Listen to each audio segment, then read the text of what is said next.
Hello friends, পাঁচ ফোড়ন চ্যানেলের পক্ষ থেকে তোমাদের অনেক ভালোবাসা জানাই। আজ আমরা শিখব হারিয়ে যাওয়া ওল কৌড়া রেসিপি। প্রথমেই ওলগুলোকে টুকরো করে কেটে নিতে হবে সুবিধা মতো।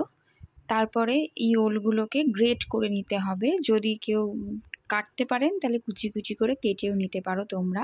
তারপরে সেদ্ধ করে জল ঝরিয়ে নিতে হবে, একটু জল ঝরিয়ে রেখে দিতে হবে। এর সঙ্গে লাগবে নারকেল কোড়া, কড়াইয়ে সর্ষের তেল দিতে হবে।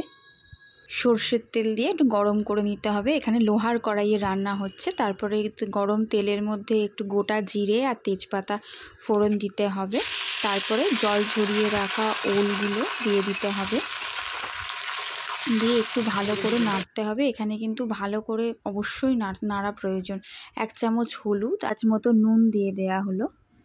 দিয়ে ভালো করে মধ্যে কাঁচা লঙ্কা গ্রেট করে দিতে হবে। কেউ কুচিয়েও দিতে পারে বা চিড়েও দিতে পারে। তার মধ্যে সামান্য একটুখানি চিনি, যদি কেউ ইচ্ছে করো তাহলে নাও দিতে পারো, এটা সম্পূর্ণ অপশনাল। একটু সামান্য চিনি দিলে রান্নায় নুন চিনির ব্যালেন্সটা ঠিক থাকে। চামচ জিরের গুঁড়ো দিয়ে দিতে হবে। তার মধ্যে একটু সর্ষে ভিজিয়ে রাখা ছিল, যেটা আমার ভিডিও তোলা হয়নি, তো সর্ষেটা ভিজিয়ে রাখা 1 চামচ সর্ষে সেটা দিয়ে দিতে হবে।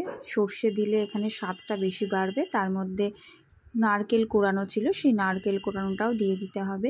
দিয়ে সব দিয়ে খুব ভালো করে মিক্সিংটা করতে হবে, আর খুব বারবার এটাকে নেড়ে নেড়ে একেবারে শুকিয়ে ফেলতে হবে, যতক্ষণ না এটা কড়াইয়ের সঙ্গে একটু লেগে আসে। তারপর ভালো করে নেড়ে চেড়ে একদম শুকিয়ে গেলে এটা গরম ভাতের সঙ্গে পরিবেশন করতে হবে। ঝাল ঝাল ওল কৌড়া। বৃষ্টির দিনে অপূর্ব এই রেসিপিটি, একবার তোমরা অবশ্যই এটা বানিয়ে দেখবে। যাদের রুচি নেই তাদেরও রুচি ফিরবে এই রেসিপিতে। একবার বানিয়ে দেখো শুধু।